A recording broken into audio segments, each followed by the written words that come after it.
Welcome to the Maximize Business Value podcast brought to you by Mastery Partners, where our mission is to equip business owners like you to maximize your business value and achieve the exit of your dreams, whatever that means to you.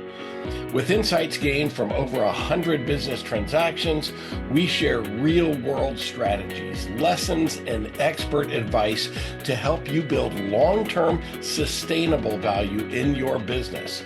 Each episode is hosted by one of our Mastery certified partners. They're seasoned experts who've helped countless business owners navigate the complexities of growth, scaling, and building value.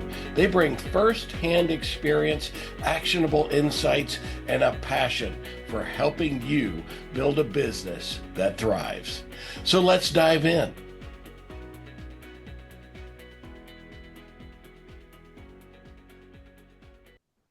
Hi, this is Dave Casey, and welcome to Maximize Business Value. This is a podcast for business owners that are passionate about growing, scaling, and building long-term sustainable value in their business. So today, I'm excited to welcome a longtime key referral partner for Mastery Partners, Mr. Jeff Sandene of Sandene Strategies.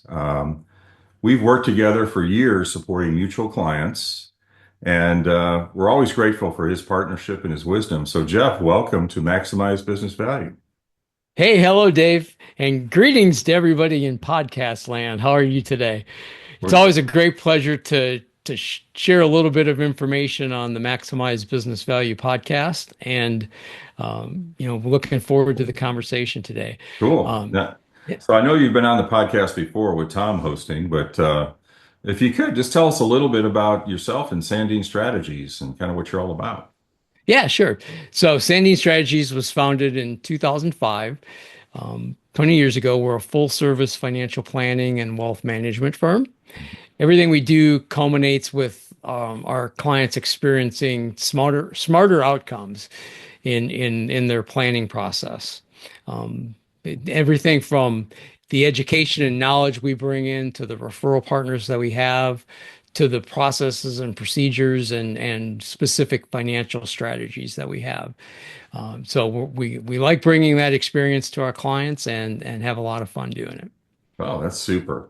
So I know you work with individuals, families, and particularly with business owners, helping them plan and execute strategies as you've described. But recently I've been talking to you, and you've got something else up your sleeve. So I was wondering if you can share a little bit about what's coming up. Yeah, well, we're always looking for a new way to make a positive contribution to people's lives. And one thing that I've discovered recently is that the non-financial aspects of financial planning are almost just as important as the financial aspects. And it's something that not a lot of other financial advisors go into. So yeah, I've never heard anyone talk to me about non-financial aspects of financial planning. So that's kind of cool.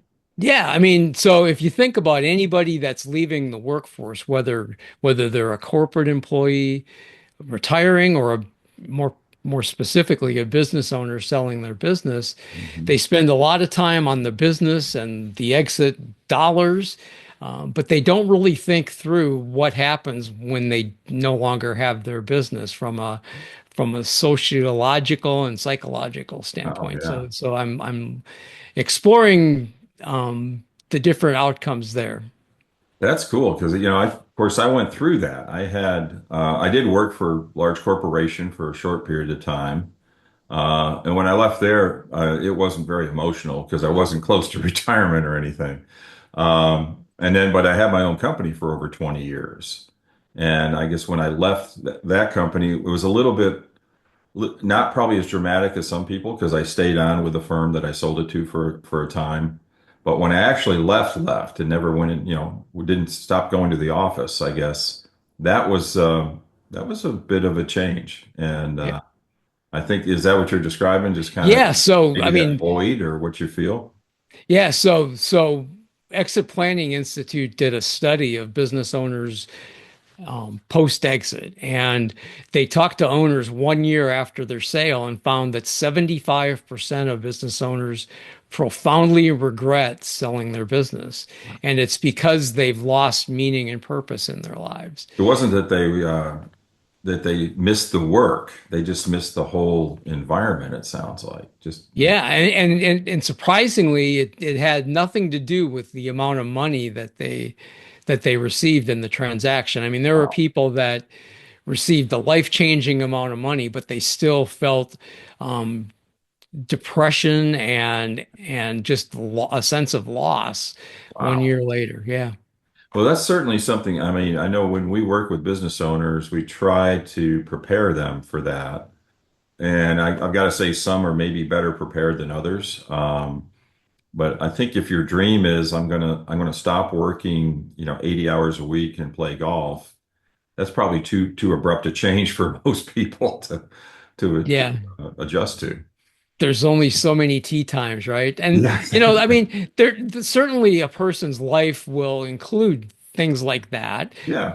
Spending more time with grandchildren or parents or your Yeah. own children, just extra family time. But at some point, you need to find, or people need to find an internal reason that motivates them and keeps them energized and fulfilled. So it sounds like you've come across as not just from a theoretical sense, but in actuality. I mean, can you share an example how you've helped maybe an exiting business owner really look at their planning and digging into the psychological aspect of what's going to happen, what the life change is going to be afterward? Yeah, I mean, it's so there's two things going on there. First, I try as much as I can to focus on the advanced planning aspect of it so that we think about those things ahead of time. Yeah, I haven't seen too many business owners go through it like from beginning to end and right. experience that regret. But what I do know in my life, I saw that happen to my grandfather. Really? Okay. He he was a farmer up in South Dakota and also had had a seed corn and a hog feed franchise. And I mean, he did a number of things wrong, but one including not really creating a business from that. So Hmm. when he retired, the income dropped because there wasn't anything to sell.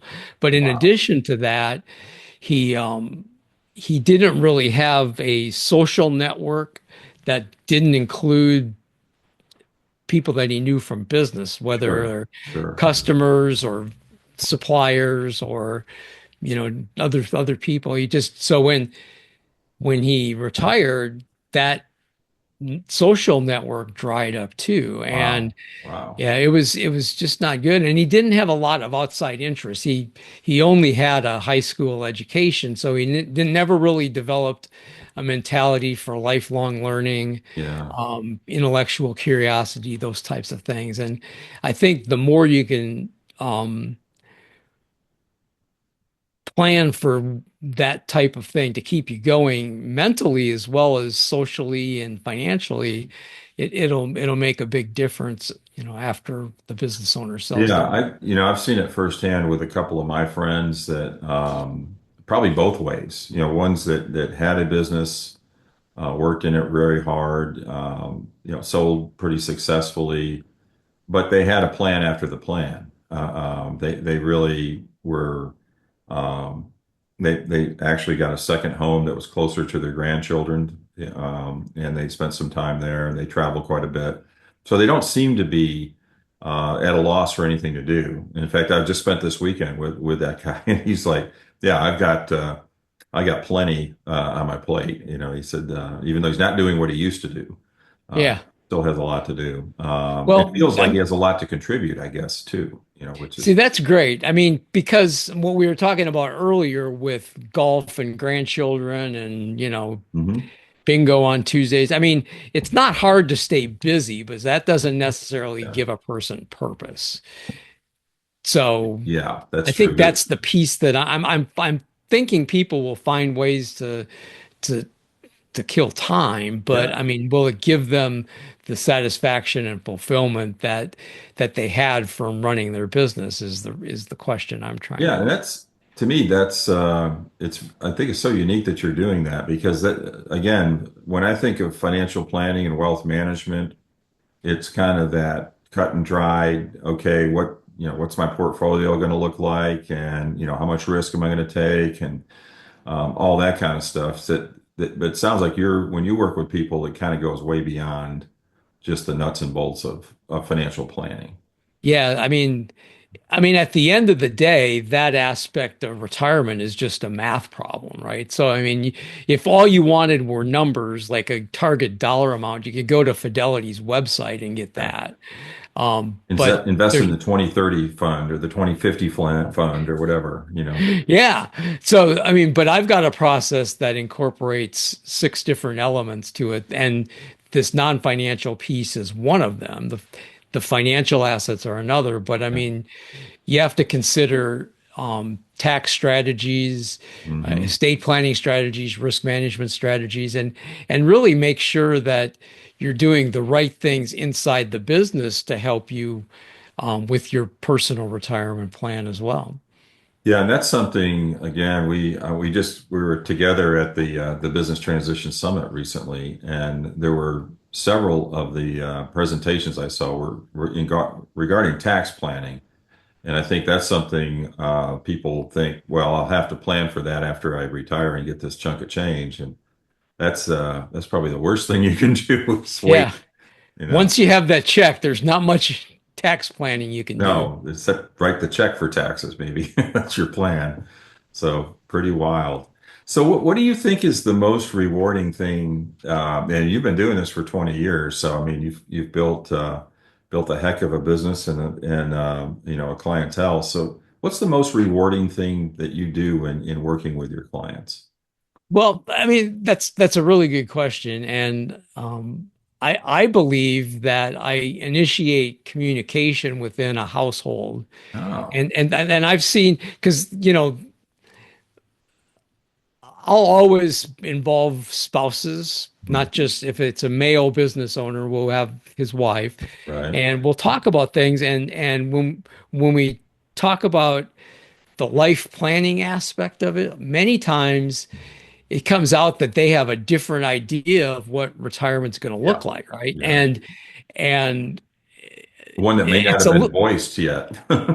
yeah, yeah. Well, so it can be a little tense if there's a significant difference, but I Yeah. get I think satisfaction from seeing them talk about stuff like that and Yeah. then working it out, making compromises and doing things ahead of time uh, so that those issues don't come up Yeah. with unknown to them. Like there's always, I had an example where it wasn't a business owner, it was a corporate person, but he traveled almost 100% of the time. And his wife's idea of retirement was traveling the world, right? Oh. His idea for retirement was drinking pina coladas, maybe traveling, but to a beach and drinking Yeah, pina yeah. coladas. And it's like, wow, we You need know, to I, figure I've that I've experienced some of that over my career, or even week to week. So it'll be Friday afternoon, and I get home, and Doris will go, "So what are we doing?" I said, "Well, I just did it for the whole week." No, no, where are we going out for dinner? I've been out for dinner twice this week. She says, "You have, but I haven't." So right. it's on a small scale. I've seen that, and then of course it changes even when you talk about travel, if you travel for business all the time, it's probably the last thing you want to do is get on that plane, even if you're going to a cool place. The travel aspect's not quite as glamorous. So, So I guess that I just get a lot of yeah, satisfaction of helping yeah, people work through things, and like there's the old quote from the A team. Remember, I love it when a plan comes through, or something like that. yeah, yeah, And yeah, so to be in this business long enough where we've put the plan down and got to the point where we're implementing the retirement piece of it, and to see that it works is very yeah, yeah. satisfying. See it come to fruition. It's got to be great. Yeah. And again, you're changing how maybe you're, I call it, you kind of in the accumulation phase for a long time, and then you kind of get into the spending phase, if you will, but still, it's a And that was a hard mindset for me. It was a hard mindset not to make a contribution to my retirement account, but actually start taking money out, which is Yeah. that's a hard thing to face sometimes. So I've got one last question for you. This has been fascinating, and just the aspects that go way beyond just like I said, the numbers and everything for financial planning. But this podcast is all about maximizing business value. We really try to work with business owners because their business, in many cases, at least until they exit it, that is their wealth management or their plan to invest. So, what's the most important thing that you recommend to business owners to build value in their business? I love that question. And I don't have a single thing an answer. In fact, what I have is not one answer, but one analogy. Ah, okay. Yeah. So I run marathons and I, Yeah, I'm I jealous love of that. using I marathons. run Waka Littles. So Well, you can use marathons as an analogy for a lot of things, but I think it applies particularly to business owners maximizing value, scaling their business, and eventually selling.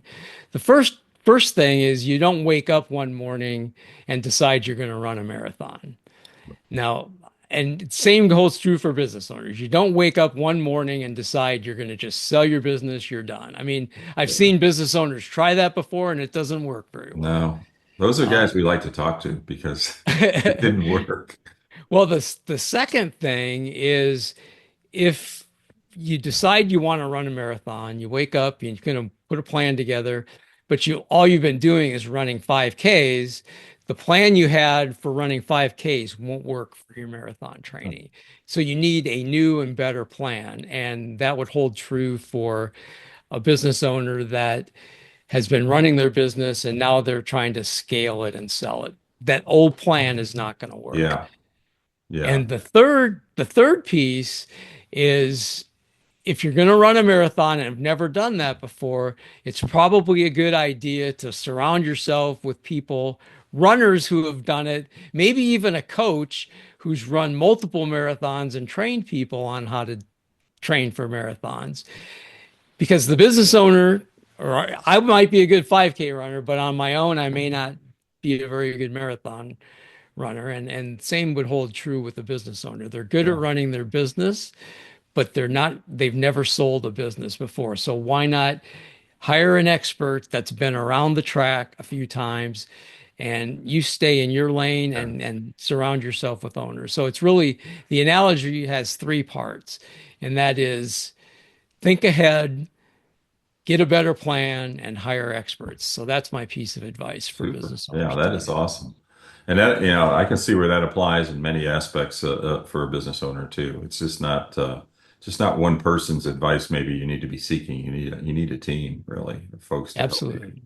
for sure. And that's one. I mean, I love working in this space because no single person does have all the answers, and it feels good to bring in other experts, subject matter experts that can solve a particular problem because that's what they do. Yeah, And yeah, it's so we do it professionally, and I mean that's the other advantage. Business owners don't necessarily have the network of people yeah, that are experts in all the areas that need to be, but you and I do, and we can bring those people in, and yeah. that's why I love the tagline "Smarter Outcomes" is by bringing in a team of people, you really do end up with a better and smarter outcome than if you had done it yourself or maybe hired somebody that doesn't have those connections. Yeah, yeah. Well, and I think there's a little more personalization there too when you've got people that they're recommending people that they trust and in many cases use for their own stuff too. So that's always important. Yep. Super, man. These are wise words indeed. I'm glad we had this conversation for sure. So, really, thanks for really sharing your insights and experiences. I think our folks are really going to, get a lot of value from that. What we try to do with these podcasts are just tangible benefits, things that people can actually take action on and work through. So this is the Maximize Business Value podcast, where we give practical advice to business owners that are very serious about building sustainable value in their business. Be sure to tune in each week because we're going to be doing these on a regular basis, and not just me. There's going to be a variety of hosts as well. And subscribe to the channel so you won't miss a single episode.